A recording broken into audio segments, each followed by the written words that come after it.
Dinner on Domingos. Every Sunday I head to Abuelita's casa for dinner with mi familia, my huge extended family. Before I'm even a step inside, here comes Blanco. Then I'm hit by the smell of onions and garlic. Is Abuelita making locro tonight? I love her potato soup. La cocina is painted a bright cornflower blue. Abuelita says it reminds her of the Ecuadorian sky. Michigan is full of gray days and cold nights. Mija, says Abuelita. She cups my face in her warm hands. They smell like garlic. La comida siempre nos lleva a casa, she smiles. I wish I had the words to answer. Food always leads us home, she translates, and sneaks me a taste of locro. This kitchen is for cooking food our grandmother has made us, and sautéing cebollas, and passing the phone around to chat with faraway family. One by one, my tios and tias, primos and primas burst through the door. The house grows louder and louder, fuller and fuller. Kids laugh, dogs bark, pots clang. I run downstairs where all my primos are playing. It smells like mildew and fresh laundry. 3, 2, 1, ready or not, here I come, shouts my primo Juan. This basement is for mischievous plotting and exploring dust-covered boxes and making up new games with silly rules. Está listo, shouts Abuelita, clapping through the noise. We all move quickly to the table, even the adults. She says una oración and always mentions Abuelito, the love of her life.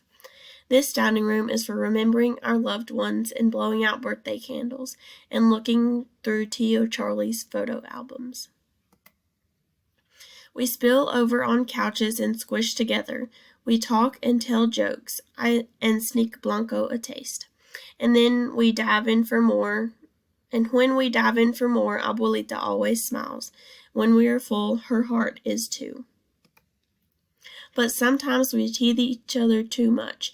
Emotions build and grow and expand until it feels like the room is going to explode. Basta, yells Abuelita when she's had enough, with a stern face and a sparkle in her eye. Abuelita puts on a record and it slowly starts to spin around and around.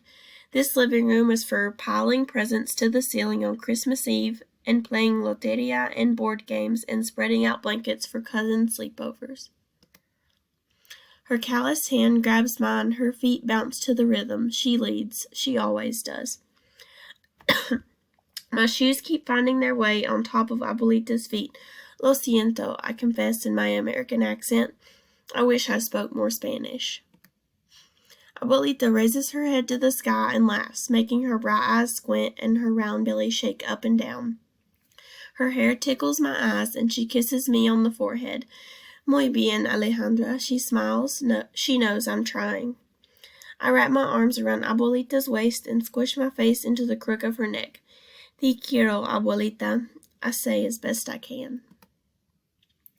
Psst, whispers my prima Dina into my ear, and something shiny catches my eye. Kick the can, we shout together. I grab Dina's hand and we all rush out back to play, taking over the alley. This home is for pressing platanos into tostones and feeding pájaros from the porch and celebrating new baby cousins. Maybe someday I'll have gray hair and wisdom to share, and a warm house with pots full of food, a house hungry for memories. Esta casa, this magical home turns a normal Sunday into Domingo, the best day of the week.